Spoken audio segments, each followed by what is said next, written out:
ಜಮ್ನಾ ಅಕ್ಕ ಅವ್ರ ಇಡ್ಲಿ ವಡೆ ಪೊಂಗಲ್ ಎಷ್ಟು ಫೇಮಸ್ ಅಂದ್ರೆ ನಾನು ಕೊಲರಾಡೋ USA ಇಂದ ಇಲ್ಲಿ ಬರ್ಬೇಕು ಊಟ ಮಾಡಕ್ಕೆ. ಆಮೇಲೆ ಪಾರ್ಸಲ್ ತಗೋಬೇಕಾದ್ರೆ ಸಾಂಬಾರ್ ಜಾಸ್ತಿ ಕೊಡಿ ಅಂತಾರೆ, ಚಟ್ನಿ ಜಾಸ್ತಿ ಕೊಡಿ ಅಂತಾರೆ. ಇದ್ರೆ ಮಸಿಯೋದು ಸ್ವಲ್ಪ ಮಸಿಕೊಂಡ್ರೆ ಸರಿ ಆಗತ್ತೆ. ಬಣ್ಣ ಬಂತು ನಿಮ್ಗೆ ಸಾಂಬಾರ್ ಪುಡಿ. ಹೌದು, ಇದು ಪರ್ಟಿಕ್ಯುಲರ್ಲಿ ಚಿತ್ತೂರು ಸ್ಟೈಲ್ ನೋಡಿ. ತರಕಾರಿ ಸ್ವಲ್ಪ ಬೆಂದಿದೆ.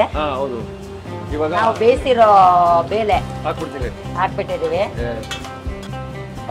ನೋಡಿ ಜಮ್ನಮ್ಮ ಅವರ ಹೋಟೆಲ್ ರಾಘವೇಂದ್ರ ಹೋಟೆಲ್ನ ಸಾಂಬಾರ್ ಏನ್ ಕಾಯ್ತಾ ಇದ್ವಿ ತೋರಿಸಿದ್ದಾರೆ. ಚಟ್ನಿ ಕಡೆಗೆ ಹೋಗೋದಿಲ್ಲ ಮನಸ್ಸು, ಅಷ್ಟು ಚೆನ್ನಾಗಿದೆ. ಹಾಗಾಗಿ ವಡೆ ಆಗ್ಲಿ ನಿಮ್ ಪೊಂಗಲ್ ಆಗ್ಲಿ ಇಂಥ ಸಾಂಬಾರೇ ಬೇಕಂತಾರೆ. ಎಷ್ಟು ಅದ್ಭುತವಾಗಿದೆ ಸಾಂಬಾರು. ಅಬ್ಬಾ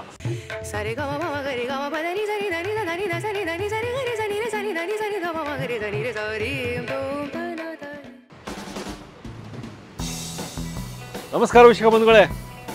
ಟಾಟಾನಗರ ಕೊಡಿಗೆಹಳ್ಳಿ ಹತ್ರ ಶ್ರೀ ರಾಘವೇಂದ್ರ ಹೋಟೆಲ್ ಜಮ್ನಮ್ಮ ಅವರು ಅದ್ಭುತವಾದ ರೆಸಿಪಿಗಳು ತೋರಿಸ್ತಾ ಇದ್ದಾರೆ.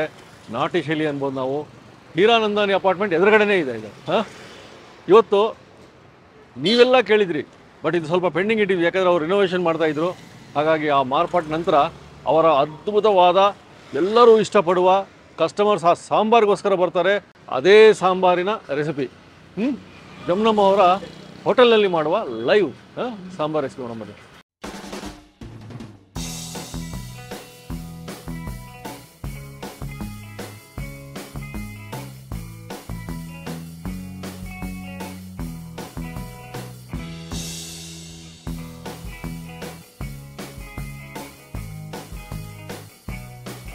ಅಮ್ಮ ನಮಸ್ಕಾರ. ನಿಮ್ಮ ಸಾಂಬಾರಿಗೆ ನಾವು ಕಾಯ್ತಾ ಇದ್ವಿ ಅವಾಗ ಮುಂಚೆನೆ. ಹೌದು, ಮುಂಚೆ ಅವಾಗಿಂದನೂ ಬರ್ತಾ ಇತ್ತು. ಅದೇ ಮುಂಚೆ ಕೇಳಿದ್ರಿ ಸಾಂಬಾರು ರೆಸಿಪಿ ತೋರ್ಸಕ್ಕೆ. ಸರ್ ಅಂಗಡಿ ಸ್ವಲ್ಪ ರೆಡಿ ಆಗ್ಲಿ ಆಮೇಲೆ ತೋರಿಸ್ತೀನಿ ಅಂದೆ. ಈಗ ಅಂಗಡಿ ರೆಡಿ ಆಗಿದೆ. ವೀಕ್ಷಕರಿಗೆ ಹೇಳ್ಬಿಡೋಣ, ಆಯ್ತು. ಇಲ್ಲಿ ಸಾಂಬಾರ್ಗೋಸ್ಕರ ಬರ್ತಾರೆ ಕಸ್ಟಮರ್ಸ್. ಹೌದು, ಆ ವಡಾ ಜೊತೆಗೆ ಇಡ್ಲಿ ಜೊತೆಗೆ ಆಮೇಲೆ ಇನ್ನೊಂದು ಪೊಂಗಲ್ ಜೊತೆಗೆ ವಡೆಗೆ ಎಲ್ಲ ಒಂದೇ ಸಾಂಬಾರ್ ಮಾಡ್ತೀವಿ. ಆ ಸಾಂಬಾರು ಸಾಂಬಾರ್ ತುಂಬಾ ಇಷ್ಟ ಎಲ್ಲರಿಗೂ. ಸಾಂಬಾರ್ ತುಂಬಾ ಇಷ್ಟ. ಆ ಸಾಂಬಾರ್ ರೆಸಿಪಿಯಿಂದ ನಾವು ಕಲೆ ಬಿದ್ದಿದ್ದೀವಿ. ಹೇಳ್ತಾರೆ ಒಬ್ಬೊಬ್ರು ಸಾಂಬಾರ್ಗೋಸ್ಕರನೇ ಬರ್ತೀವಿ, ಚಟ್ನಿಗೋಸ್ಕರನೇ ಬರ್ತೀವಿ ಅಂತ. ಪಾರ್ಸಲ್ ತಗೋಬೇಕಾದ್ರೆ ಸಾಂಬಾರ್ ಜಾಸ್ತಿ ಕೊಡಿ ಅಂತಾರೆ, ಚಟ್ನಿ ಜಾಸ್ತಿ ಕೊಡಿ ಅಂತಾರೆ. ಹೇಳ್ತಾರೆ ನಾವು ಇಟ್ಕೊಂಡು ಚಪಾತಿಗೆ ಅದೇ ತಿಂತೀವಿ, ಅಷ್ಟು ಇಷ್ಟ ಆಗಿದೆ ಚಟ್ನಿ ಅಂತಾನು ಹೇಳ್ತಾರೆ. ಜಮ್ನಮ್ಮ ಅವರ ಶೈಲಿಯ ಸಾಂಬಾರ್ ನೋಡೋಣ.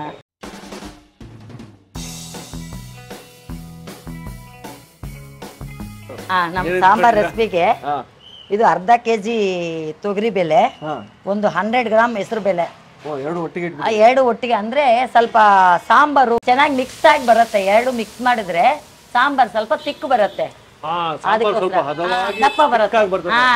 ನಾವು ಕಾಯಿಗೆ ಏನ್ ರುಬ್ಬಲ್ಲ, ನಮ್ಮ ಆಂಧ್ರ ಸ್ಟೈಲ್ ಸಾಂಬಾರ್ ಇದು. ಆಂಧ್ರ ಸ್ಟೈಲ್ ಸಾಂಬಾರು. ಹೌದು ಹೌದು. ವೀಕ್ಷಕರಿಗೆ ನಾವು ಹೇಳ್ಬೇಕು, ನಿಮ್ಮ ಮೂಲ ಊರು ಚಿತ್ತೂರು. ಚಿತ್ತೂರು ಆಂಧ್ರ ಪ್ರದೇಶಲ್ಲಿ. ಅದಕ್ಕೋಸ್ಕರ ನಾವು ಕಾಯಿ ರುಬ್ಬಲ್ಲ, ಅದಕ್ಕೋಸ್ಕರ ತೊಗರಿ ಬೇಳೆ ಸ್ವಲ್ಪ ಹೆಸರು ಬೇಳೆ ಮಿಕ್ಸ್ ಮಾಡ್ತೀವಿ ಸಾಂಬಾರ್ಗೆ. ಎಷ್ಟು ಹೆಸರು ಬೇಳೆ ಇದೆ? ಇದು ಅರ್ಧ ಕೆಜಿ ತೊಗರಿ ಬೇಳೆಗೆ ಒಂದು 100 ಗ್ರಾಮ್ ಹೆಸರು ಬೇಳೆ. ಹೆಸರು ಬೇಳೆ, ಸಾಸಿವೆ, ಜೀರಿಗೆ, ಒಗ್ಗರಣೆಗೆ,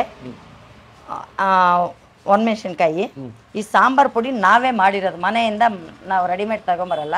ಸಾಂಬಾರ್ ಪುಡಿ ನಾವು ಮಾಡೋದು. ಯಾರಿಗಾವ್ದು ಬೇಕಂದ್ರೆ ಸಾಂಬಾರ್ ಪುಡಿನೇ ಕೊಡ್ತೀವಿ ನಾವೇ, ಅದನ್ನು ಹೇಳ್ಬಿಡೋಣ. ಸಾಂಬಾರ್ ಪುಡಿ ಯಾರಿಗಾವ್ದು ಬೇಕಂದ್ರೆ ಸಾಂಬಾರ್ ಪುಡಿ ಮಾಡ್ಕೊಡ್ತೀವಿ ನಾವು. ಎಣ್ಣೆ, ಒಗ್ಗರಣೆಗೆ ಎಣ್ಣೆ ಸ್ಟಾರ್ಟ್ ಮಾಡೋಣ. ಈಗ ಇದಕ್ಕೆ ಈರುಳ್ಳಿ ಬೆಳ್ಳುಳ್ಳಿ ಇಲ್ಲ? ಈರುಳ್ಳಿ ಬೆಳ್ಳುಳ್ಳಿ ಹಾಕಲ್ಲ, ಬೆಳ್ಳುಳ್ಳಿ ಹಾಕಲ್ಲ ನಾವು. ನೆಕ್ಸ್ಟ್ ಈರುಳ್ಳಿ, ಟೊಮೆಟೊ, ಸ್ವಲ್ಪ ಜಾಸ್ತಿ ತರಕಾರಿ ಹಾಕಲ್ಲ. ಎಲ್ಲೋ ಒಂದೊಂದ್ ದಿನ ಬರೀ ಈರುಳ್ಳಿ ಟೊಮೆಟೊನು ಮಾಡ್ತೀವಿ.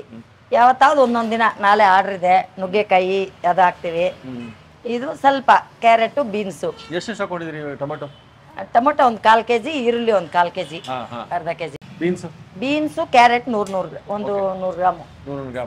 ಸ್ವಲ್ಪ ಕರಿಬೇವು. ಇಷ್ಟೆಲ್ಲ ಸ್ಟಾರ್ಟ್ ಮಾಡ್ತೀವಿ. ತೊಗರಿ ಬೇಳೆ ಬೇಯಿಸಿ ಇಟ್ಕೊಂಡಿದೀವಿ. ಎಣ್ಣೆ ಒಂದು 50 ಗ್ರಾಮ್ ಅಷ್ಟು ಎಣ್ಣೆ.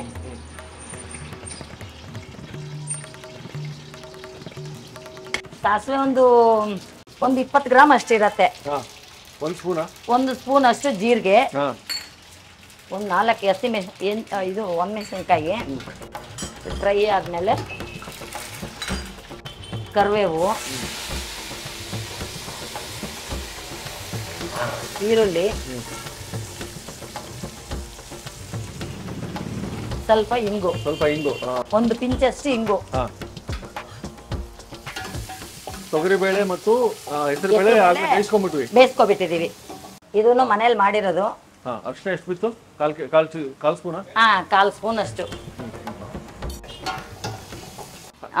ಆಮೇಲೆ ಇದು ಸ್ವಲ್ಪ ಅದ್ರ ಜೊತೆಗೆ ಹಾಕಿ ಸ್ವಲ್ಪ ಹುರಿದ್ರೆ ಬೇಗ. ಕ್ಯಾರೆಟ್ ಬೀನ್ಸ್ ಬಿತ್ತು. ಹೌದು, 300 ಗ್ರಾಮು.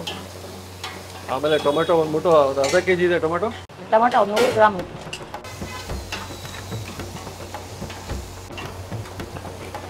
ಇಟ್ಕೊಳ್ಳಿ. ಕಲ್ಲುಪ್ಪು ಹಾಕ್ತೀವಿ, ರುಚಿಗೆ ತಕ್ಕಷ್ಟು ಕಲ್ಲುಪ್ಪು. ಸ್ವಲ್ಪ ಫ್ರೈ ಆಗಲಿ. ಸ್ವಲ್ಪ ಅರ್ಧ ಫ್ರೈ ಆದ್ಮೇಲೆ ಟೊಮಾಟ, 3 ಟೊಮಾಟ. 3 ಟೊಮೆಟೊ ಹಾಕಿದ್ರೆ ದೊಡ್ಡ ಟೊಮಾಟ ಆದ್ರೆ 3, ಇಲ್ಲಾಂದ್ರೆ ಒಂದು 4 ಟೊಮಾಟ. ಇನ್ನೊಂದು 10 ನಿಮಿಷ ಬೇಕಲ್ಲ? ಒಂದು 5 ನಿಮಿಷ. ಇನ್ನೊಂದು 5 ನಿಮಿಷ. 5 ನಿಮಿಷ.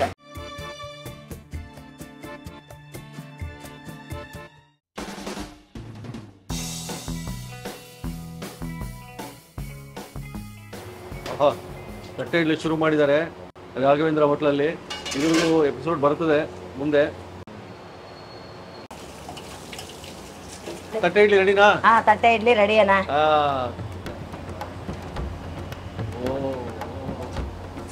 ಸೂಪರ್. ತಟ್ಟೆ ಇಡ್ಲಿ ಲಾಸ್ಟ್ ಟೈಮ್ ಇಟ್ಟಿಲ್ಲ. ಹೌದು, ಇವಾಗ ಹೊಸದಾಗಿ ರೆಡಿ ಮಾಡಿದೀವಿ. ತಟ್ಟೆ ಇಡ್ಲಿ ರೆಡಿ. ರೆಸಿಪಿ ತೋರಿಸ್ತೀವಿ. ರೆಸಿಪಿ ತೋರಿಸ್ತೀವಿ ಅಣ್ಣ. ಅದು 5 ನಿಮಿಷ ಆಯ್ತು. ಇದು ಆಗಿದೆ. ಮನೇಲಿ ಮಾಡಿರೋ ಸಾಂಬಾರ್ ಪುಡಿ ಒಂದು 25 ಗ್ರಾಮ್ ಹಾಕ್ತಾ ಇದೀವಣ್ಣ. ಯಾಕಂದ್ರೆ ಸಾಂಬಾರ್ ಸ್ವಲ್ಪ 25 ಗ್ರಾಮ್ ಸಾಂಬಾರ್ ಪುಡಿ ಹಾಕಿದೀವಿ.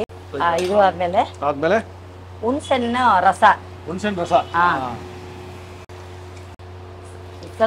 ಸ್ವಲ್ಪ ತರಕಾರಿ ಅದು ಒಂಚೂರು ಬೇಯೋವರೆಗೂ ಹುಣಸೆಹಣ್ಣು ರಸ ಸ್ವಲ್ಪ 1 ಕಪ್ಪು ಅಷ್ಟು. ಅಂದ್ರೆ ಕಪ್ ಅಂದ್ರೆ ಜಾಸ್ತಿ ಬೇಡ, ಒಂದು ನಿಂಬೆಹಣ್ಣಷ್ಟು ಹುಣಸೆಹಣ್ಣು ರಸ ಸಾಕು. ಬಣ್ಣ ಬಂತು. ಹೌದು. ಒಂದ್ 5 ನಿಮಿಷ ಕುದಿಬೇಕಣ್ಣ.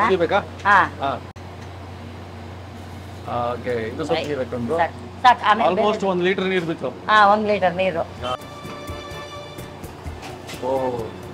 ಬೇಳೆ ರೆಡಿ ಮಾಡ್ಕೊಂಡಿದ್ದೀವಿ. ಹೆಸರು ಬೇಳೆ, ತೊಗರಿ ಬೇಳೆ. ಬೆಳಗ್ಗೆ ಆದ್ರೆ 1 ಕೆಜಿ ಹಾಕ್ತಿವಿ, 1.5 ಕೆಜಿ ಹಾಕ್ತಿವಿ. ಅದಕ್ಕೋಸ್ಕರ ಈ ಕುಕ್ಕರ್ ಅಲ್ಲಿ ಇಡ್ತೀವಿ. ಈಗ ಸ್ವಲ್ಪ ಅಲ್ವಾ, ಅದಕ್ಕೆ ಪಾತ್ರೆಗೆ ಬೇಯಿಸಿದೀವಿ. ಕುಕ್ಕರ್ ಅಲ್ಲಿ ಸಪರೇಟ್ ಪಾತ್ರೆ. ಹೌದು. ಸ್ವಲ್ಪ ಮೊಸರು ನೈಸಾಗಿ ಡೈರೆಕ್ಟ್ ಕುಕ್ಕರ್ ಅಲ್ಲಿ ಬೇಯಿಸಿದ್ರೆ ನೈಸಾಗಿ ಬರತ್ತೆ. ಪಾತ್ರೆಗೆ ಬೇಯಿಸಿದೀವಲ್ವಾ, ಸ್ವಲ್ಪ ಅದಕ್ಕೆ ಮಸಿಯೋದು. ಸ್ವಲ್ಪ ಮಸಿಕೊಂಡ್ರೆ ಸರಿ ಆಗತ್ತೆ. ಅರ್ಧ ಕೆಜಿ ತೊಗರಿ ಬೇಳೆ, 100 ಗ್ರಾಮ್ ಹೌದು ಹೆಸರು ಬೇಳೆ. Special aroma. ಒಳ್ಳೆ ಘಮ ಬರುತ್ತೆ ನೋಡಿ. ಒಳ್ಳೆ ಘಮ ಅಲ್ಲ? ಹೌದು. ಇದು ಪರ್ಟಿಕ್ಯುಲರ್ಲಿ ಚಿತ್ತೂರು ಸ್ಟೈಲಿ. ಹೌದು ಹೌದು. ಕುದಿತಾ ಇದೆ.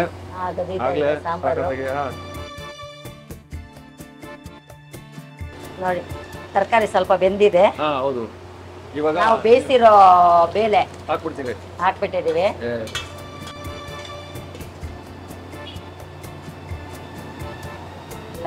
ಒಳ್ಳೆ ಘಮ ಬರ್ತಾ ಇದೆ. ಹೌದು. ನಾವು ಹಿಂಗೆ ಸಾಂಬಾರ್ ಊರ ಕಡೆ ಎಲ್ಲ ನಾವು ನಮ್ಮ ಊರ ಕಡೆ ಹಿಂಗ್ ಮಾಡ್ತೀವಿ. ಇವಾಗ ಆಯ್ತನಾ? ಇಷ್ಟೇನಾ? ಅಷ್ಟೇನಾ? ಈ ಕ್ವಾಂಟಿಟಿ ಬಂದು ಸಾಯಂಕಾಲಕ್ಕೆ. ಈ ಕ್ವಾಂಟಿಟಿ ಸಾಯಂಕಾಲಕ್ಕೆ. ಕೊತ್ತಂಬರಿ ಸೊಪ್ಪು ಲಾಸ್ಟ್ ಅಲ್ಲಿ. ಅಷ್ಟೇ. ಆಯ್ತನಾ? ಮುಗೀತು ಸಾಂಬಾರ್. 1-2 ಕುದಿ ಬಂದ್ರೆ ಮುಗೀತು. ಆಯ್ತು. ನೋಡಿ ಜಮನಮ್ಮ ಅವರ ಹೋಟೆಲ್, ರಾಘವೇಂದ್ರ ಹೋಟೆಲ್ ಸಾಂಬಾರ್ ಏನ್ ಕಾಯ್ತಾ ಇದ್ವಿ ತೋರಿಸಿದಾರೆ. 2 ಕುದಿ ಬಂದ್ಬಿಡ್ಲಿ. ಅದು ಕುದಿ ಬಂದ್ಮೇಲೆ ನೋಡ್ಬಿಡ್ತೀವಿ. ಆಯ್ತು. ಕುದಿ ಬಂತು, ಆಫ್ ಮಾಡ್ತಾ ಇದೀವಿ. ಸೂಪರ್. ಆಮೇಲೆ ಟೇಸ್ಟ್ ಒಳ್ಳೆ ಘಮ ಬರ್ತಾ ಇದೆ ನೋಡಿ. ಘಮ ಬರ್ತಾ ಇದೆ. ಗ್ರಾಹಕರು ಬರೋ ಸಮಯಕ್ಕೆ ರೆಡಿ ಆಯ್ತು. ಅಮ್ಮ ಕಾಯ್ತಾ ಇದ್ದೆ, ಕೊಡಿ ಕೊಡಿ ಕೊಡಿ ತಟ್ಟೆ ಇಡ್ಲಿ ಒಟ್ಟಿಗೆ ಸಾಂಬಾರು. ಓಕೆ,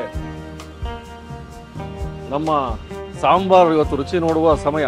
ನಾವು ಬಂದಿರೋದು ಇವತ್ತು ಈ ಸಾಂಬಾರಿಗೆ. ನೋಡಿ, ತೆಳುವಾದ ತಟ್ಟೆ ಇಡ್ಲಿ ಬಗ್ಗೆ ನಾವು ಆಮೇಲೆ ಹೇಳೋಣ, ಯಾಕಂದರೆ ಇದು ಜಮ್ನಮ್ಮ ಅವ್ರ ತಟ್ಟೆ ಇಡ್ಲಿ ಅಂದರೆ ಇದು ರೆಸಿಪಿ ಬರಲೇಬೇಕು. ಹೆಸರು ಬೇಳೆ ಮತ್ತು ತೊಗರಿಬೇಳೆ ಸಾಂಬಾರು, ಈ ಸಾಂಬಾರನ್ನ ರುಚಿಗಾಗಿ ಜನ ಮುಗಿಬೀಳ್ತಾರೆ ಆ ತಟ್ಟೆ ಇಡ್ಲಿ ಒಟ್ಟಿಗೆ. ನೋಡಿ ಇದು ಎಷ್ಟು ಸಾಫ್ಟ್ ಇದೆ ರೀ. ಒಬ್ಬ ಚಟ್ನಿ ಕೊಟ್ಟಾರೆ, ಶೇಂಗಾ ಚಟ್ನಿ, ಅದು ಆಮೇಲೆ ನೋಡೋಣ. ಈಗ ಇದರಲ್ಲಿ ಹಿಂಗೆ ಮುಳುಗಿಸ್ಬಿಟ್ಟು ಒಂದು ರೊಟೇಷನ್ ಹಂಗೆ ಹೊರಳಿಸ್ಬಿಟ್ಟು ಕಂಪ್ಲೀಟ್ ಸಾಂಬಾರಲ್ಲಿ ಮುಳುಗೆದ್ದ ತಟ್ಟೆ ಇಡ್ಲಿ. ಇಂಥ ಒಳ್ಳೆ ಸಾಂಬಾರು ನಾನು ಟೇಸ್ಟು ಹೇಳಬೇಕು ಅಂದರೆ ಅಂತ ಒಳ್ಳೆ ತಟ್ಟೆ ಇಡ್ಲಿನೇ ಇರ್ಬೇಕು ರೀ. ತಟ್ಟೆ ಇಡ್ಲಿ ಒಟ್ಟಿಗೆ ನೋಡ್ಬಿಡೋಣ.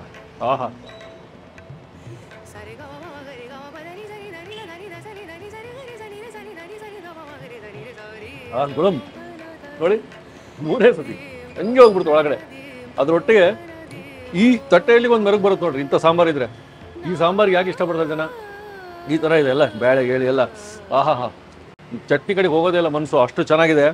ಹಾಗಾಗಿ ವಡೆ ಆಗಲಿ ನಿಮ್ಮ ಪೊಂಗಲ್ ಆಗಲಿ ಇಂಥ ಸಾಂಬಾರೇ ಬೇಕಂತಾರೆ. ಎಷ್ಟು ಅದ್ಭುತವಾಗಿದೆ ಸಾಂಬಾರು.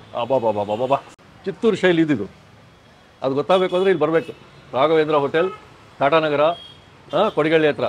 ನೀವು ಬಂದಾಗ ನೀವು ಟೇಸ್ಟ್ ಮಾಡಿ ಕಾಮೆಂಟ್ ಹಾಕಿದರೆ ನಿಮ್ಗೆ ಗೊತ್ತಾಗೋದು, ನಾವು ಹೇಳೋದು ಕೂಡ ನಿಮ್ಗೆ ಅರ್ಥ ಆಗೋದು ಅಂತ ಹೇಳ್ತಾ, ಮುಂದಿನ ಸಂಚಿಕೆಯಲ್ಲಿ ತಟ್ಟೆ ಇಡ್ಲಿ, ಖಾಲಿ ದೋಸೆ ಯಾವುದು ನೀವೇ ಕಾಮೆಂಟ್ ಹಾಕಿ ನಾವು ತೋರಿಸೋಣ. ಮತ್ತೆ ಸಿಗೋಣ, ಮುಗಿಸ್ಬಿಡ್ತೀವಿ. ಜಮ್ನಾ ಅಕ್ಕ ಅವ್ರ ಇಡ್ಲಿ ವಡೆ ಪೊಂಗಲ್ ಎಷ್ಟು ಫೇಮಸ್ ಅಂದರೆ ನಾನು ಕೊಲರಾಡೋ USA ಇಂದ ಇಲ್ಲಿ ಬರಬೇಕು ಊಟ ಮಾಡೋಕ್ಕೆ. ಇವ್ರ ಥರ ಇಡ್ಲಿ ಯಾರೂ ಮಾಡಲ್ಲ. And idli such a good probiotic.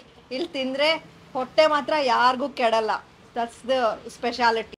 Really nice dosa. Compared to other hotels, it's a really nice dosa.